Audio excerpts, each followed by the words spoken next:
এরপর আমি ভালো করে খেয়াল করলাম মজিদ কাকুর চেহারা পুরো পাল্টে গেছে। তার চোখ দিয়ে রক্ত পড়ছে, রক্তের মতো লাল টকটকে হয়ে গেছে চোখ, আর দাঁতগুলো যেন সামনে বের হয়ে আসছে।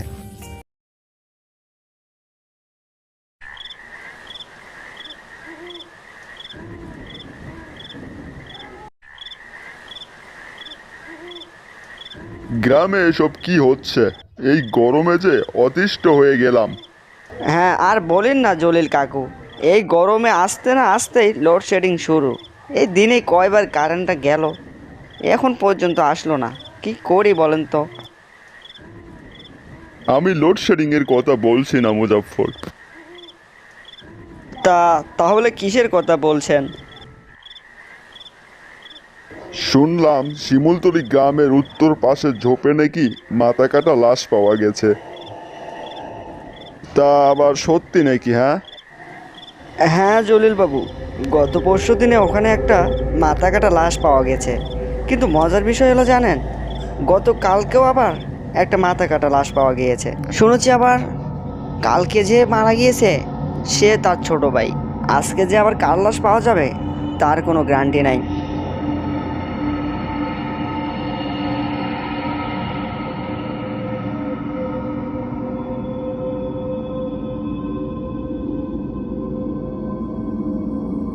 ভাইয়া, রিক্সাটা একটু জোরে চালাও দেখি। চৈত্র মাসে ভীষণ গরম পড়েছে, অনেক দিন পর বাসায় ফিরলাম, আর সামনে দেখছি গ্রাম প্রধান জলিলবাবু বসে আছে। যেতে একটু সালাম না দিয়ে গেলে কেমন হয়?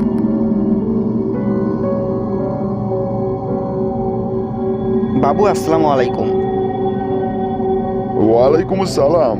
এই যে হামজা, যে তো ফিরতে এত রাত হলো কেন?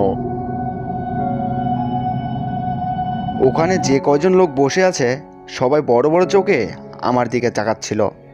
কারো মুখে কোনো হাসি নেই, মন মরা হয়ে বসে আছে। আর বলবেন না বাবু, ট্রেনটি ভীষণ লেট করেছে। তোমাকে যে কিভাবে আশ্বাস দেব তা ভেবে পাচ্ছি না। গ্রামে একটির পর একটি লাশ পাওয়া যাচ্ছে। মৃত্যু সবারই হবে, কোনো না কোনো একদিন সবাইকে মৃত্যুবরণ করতে হবে, এটা সুনিশ্চিত। কিন্তু এইভাবে যে পরিবারে একের পর এক মারা যাচ্ছে, এতে তো কোনো না কোনো রহস্য অবশ্যই আছে। এরপর গ্রামপ্রধান বাবু বিড়িতে জোরে করে একটা টান দিল, তারপর বলতে লাগলো, যাকগে, তুমি আর এখানে দেরি করো না, অনেক রাত হয়ে গিয়েছে। তোমার তো আবার ওই শিমুলতলি গ্রামের ঝোপের পাশ দিয়ে বাসা যেতে হবে। একটু সাবধানে যাইও, ঠিক আছে? জি আচ্ছা কাকু, ঠিক আছে।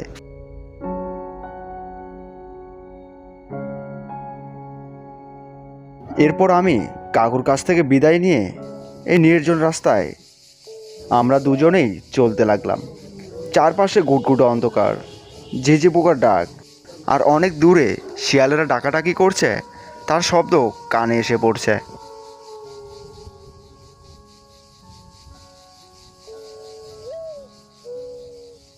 রাস্তায় যেতে যেতে শুধু কাকুর কথাই মনে পড়ছে। কি অদ্ভুত কিছু শোনাচ্ছে এসব! লাশের পর লাশ পাওয়া যাচ্ছে, কোথা থেকে হচ্ছে এসব ঘটনা? আশেপাশে কোনো মানুষজনের অস্তিত্ব নেই, থাকবে বা কেমন করে? যে দিনকাল শুরু হয়েছে, পরিবারের জন্য অনেক চিন্তা হচ্ছে, কিভাবে বাঁচাবো সবাইকে। কারো যদি কিছু একটা হয়ে যায়, কি করব আমি? এসব কথা ভাবতে ভাবতেই শিমুলতলি গ্রামের শেষ সীমানায় এসে পড়লাম। ওইখান থেকে আবার জঙ্গলের রাস্তা। এখানে দিনে যত অন্ধকার থাকে, লোকজন সবাই ভয় পায়। এর মধ্যে এখন অন্ধকারের রাত, কী যে হবে জানি না। একটু সামনে গেলেই সে জায়গাটা যেখানে দুদিন দুটো আস্ত লাশ পাওয়া গেছে। যেমন করে হোক আজকে ভয়কে উপেক্ষা করে এই রাস্তাটুকু আমাকে পার হতেই হবে, না হলে তো বাসায় যেতে পারবো না। আবার বাসায় না গেলে বাসার কারো বিপদ হলে কিছুই করতে পারবো না। একটু দূরে এসেই রিক্সাওয়ালা রিক্সা থামিয়ে বললেন, ভাইয়া, আমি আর সামনে যেতে পারবো না, আপনি এখানেই নেমে পড়ুন। কি করি এখন? রিক্সাতে ওঠার আগেই উনি বলেছিলেন শিমুলতলি গ্রামের ওই জঙ্গলটি পার হবে না। ওনাকেও আর জোর করতে পারছি না, তাই আর কথা না বাড়িয়ে রিক্সাওয়ালাকে ভাড়া দিয়ে সামনে এগোতে লাগলাম। এখান থেকে আমার বাসা আরও 1 কিলোমিটার দূরে। এই এতটুকু অন্ধকারের পথ আমাকে একাই পাড়ি দিতে হবে। একটু দূরে যেতেই আবার শিয়ালের ডাক কানে এসে পড়ছে। ঝিঝি পোকার ডাক তো আছেই, আর নির্জন এই জঙ্গলের আওয়াজ। আমি যত জঙ্গলের গভীরে যাচ্ছি তত যেন আমার হার্টের স্পন্দন বাড়তে লাগলো। যাই হোক, বাসায় তো আমাকে যেতেই হবে। মনে একটু সাহস নিয়ে এগোতে লাগলাম। কিছু দূরে যেতেই দেখতে পেলাম দূর থেকে একটা লাইটের আলো টিমটিম করে দেখা যাচ্ছে। তখন আর বুঝতে বাকি রইল না যে এটা মজিদ চাচার চায়ের দোকান, যেখানে আমরা প্রায় সময় এসে আড্ডা দিতাম। আমাদের গ্রাম ও পাশের গ্রাম, এই দুটি গ্রামের ঠিক একই রাস্তা দিয়ে হাটে যেতে হয়। তাই কাকারও হাটের দিন করে বেশ ভালো বেচা কেনা হয়। কিন্তু এত রাতে যে তার দোকান খোলা দেখতে পাবো এটা কখনো আশা করিনি। যাই হোক, এতক্ষণও তো তাও মনের ভয়টা দূর হলো। যাই, কাছে যাই।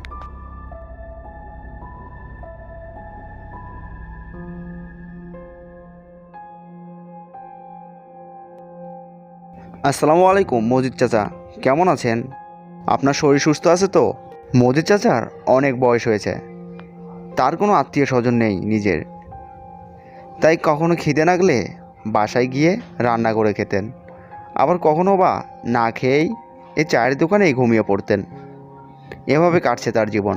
আমাকে হঠাৎ দেখতে পেয়ে কোনো কথাই বলছে না। একটু পর বলল, ওয়ালাইকুম আসসালাম। বেশি একটা ভালো নাই কাকু, বৃদ্ধা মানুষ, বয়স হয়ে গেছে তো, এমন করে যাচ্ছে দিনকাল। তো তুমি কেমন আছো? এই তো কাকু আছি ভালো। তো আপনার মন খারাপ নাকি? কেউ ভালো মতো আর বেচা কিনা হচ্ছে, চারিদিকে দুষ্ট লোকের প্রভাব বেড়ে গেছে। আগের মতো আর বেচা কিনা হয় না, কেউ চা খেয়ে টাকাও দিতে চায় না। আচ্ছা ঠিক আছে কাকু, আমাকে একটা চা দিন তো। কড়া নিগেল দিয়ে একটা চা দিন। ঢাকা শহরের ওই মেশিনের চা আর একদমই ভালো লাগে না। কাকু আমার কথায় কোনো জবাবই দিল না। এরপর ভালো করে লক্ষ্য করলাম তিনি আমার দিকে বড় বড় নজরে তাকিয়ে আছে। এমনভাবে তাকিয়ে আছে যেন উনি আমাকে চেনেই না।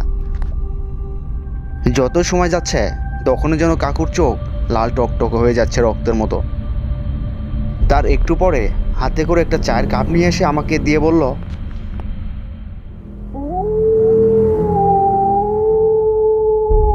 তোমাকে একটা গল্প বলি, তুমি কি শুনবে? হ্যাঁ কাকা, হ্যাঁ বলুন, আমি শুনছি। গত 7 দিন আগে আমার দোকানে এক মাতার লোক এসেছিল।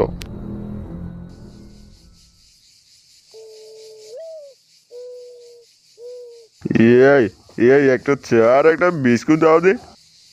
লোকটি আমার দোকান থেকে চা বিস্কুট খেয়ে আমাকে টাকা না দিয়ে যাচ্ছিল। আরে ও দাদা, চায়ের দামটা তো দিয়ে যাও। চায়ের দাম? চায়ের দাম কি এখনো দিতে হবে নাকি? আমি কি গ্রাম ছেড়ে পালাচ্ছি? খাতায় লিখে রাখো, পরে দিয়ে দেবো নি। এই পরে দেবো দেবো বলতে বলতে তো তোমার 1 বছর হয়ে গেল। এদিকে তো বাকির খাতাও শেষ, একটা খাতাই শেষ হয়ে গেল, তারপরও তো তুমি কোনো টাকাই দিচ্ছ না।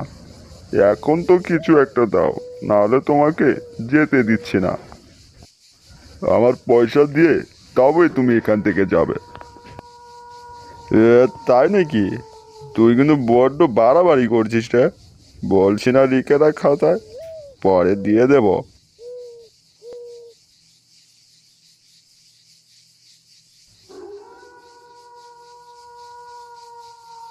ভাইয়া, পাওনার টাকা তুমি আজকেই পরিশোধ করে দেবে। ধুৎ বেটা, শোয়ার এখান থেকে। লোকটি জোরে আমাকে ধাক্কা মারলো, আর আমি পড়ে গিয়ে একটা ইটির সঙ্গে বাড়ি খেয়ে আমার মাথা ফেটে যায়, প্রচুর রক্ত বের হয়। অত রাত্রেও আশেপাশে কোনো লোকজন ছিল না যে আমাকে দেখবে। পানি পানি, এক গ্লাস পানি দাও।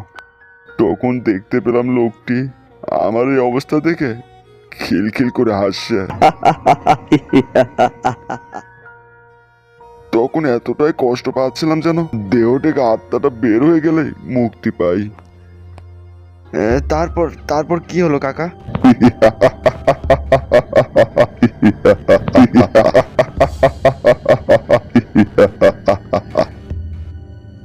এরপর আমি ভালো করে খেয়াল করলাম মজিদ কাকুর চেহারা পুরো পাল্টে গেছে। তার চোখ দিয়ে রক্ত পড়ছে, রক্তের মতো লাল টকটকে হয়ে গেছে চোখ, আর দাঁতগুলো যেন সামনে বের হয়ে আসছে। মানুষের যে এত বড় বড় দাঁত হয় তা তো কখনোই দেখিনি। তৎক্ষণাৎ যে ওখান থেকে দৌড়ে পালাবো তাও পারছি না, মনে হচ্ছে কেউ যেন পায়ে শিকল দিয়ে বেঁধে রেখেছে। এরপর বিবর্ষ কণ্ঠে কাকু আমাকে বলল, এরপর আমাকে কেউ সাহায্য না করে আমি ওখানেই মারা যাই। এরপর ওই লোকটি কেউ আমাকে দেখে ফেলার আগেই আমার মরা দেহটি নিয়ে জঙ্গলের ভিতর ফেলে রাখে। এরপর ও ওখান থেকেই পালিয়ে যায়। এরপর আমার অতৃপ্ত আত্মা প্রতিশোধের আগুনে দাউ দাউ করে জ্বলতে থাকে। এরপর আমি প্রতিজ্ঞা করি ওর বংশ আমি নির্বংশ করে দেব।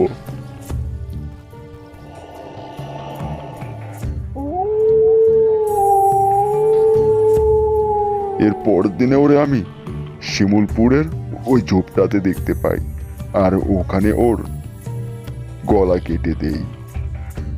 আর আর এখন আমি তোমার জন্যই ওয়েট করতেছি। তোমাকে মেরে আমি আমার প্রতিশোধ শেষ করব। আচ্ছা কাকা, আমি তোমার কাছে হাত জোর করছি, তুমি আমাকে ছেড়ে দাও। আর তাছাড়া তুমি তো বাবাকে আর জ্যাঠুকে হত্যা করেছো, তাহলে আবার আমি কি করলাম এখানে? আমি তো বাসায় ছিলাম না। আমার আপন বাবা তো অনেক আগেই মারা গিয়েছে। এরপর থেকে তুমি আমাকে অনেক ভালোবেসে স্নেহে মায়ায় বড় করেছো, আর সেই তুমি আমাকে হত্যা করতে চাচ্ছ? এরপর ভেজা গলায় কাকা নরম সুরে বলতে লাগলো, শোন, তুই তোর বড় বাবার আর কাকার মতো নস। তুই অনেক ভালো মানুষ। তুই এই গ্রামের মধ্যে একমাত্র ছেলে ছিলি যেন সব সময় আমাকে সঙ্গ দিতি। আমি তোর কিচ্ছু করব না, তোকে অনেক ভালোবাসি রে। তুই যা, তুই বাসায় চলে যা, আর হ্যাঁ, সৎ পথে থাকিস। এ কথায় বলে কাকু ওখান থেকে উধাও হয়ে যায়। নিজেকে মানাতে পারছিলাম না, এত কিছু ঘটে গেছে, তারপর আমি কিচ্ছু জানি না। মনটাই আমার ভেঙে পড়েছে অনেক। এতক্ষণে বিষয়টা ক্লিয়ার হয়ে গেল আমার কাছে, কেন আমার পরিবার এক এক করে মারা যাচ্ছিল। যাই হোক, এরপর থেকে তো আর কোনো ক্ষতি হবে না আমার পরিবারের। দোয়া করি কাকু যেন পরপারে খুব সুখে থাকে। বন্ধুরা, গল্পটি কেমন হয়েছে তা অবশ্যই কমেন্টে জানাবেন। আর পরবর্তী ভিডিও নিয়ে আসছি খুব দ্রুত। গল্পগুলো ভালো লেগে থাকলে চ্যানেলটি অবশ্যই সাবস্ক্রাইব করে পাশে থাকা বেল আইকনটি বাজিয়ে দিন। ধন্যবাদ। মোটেও যায়।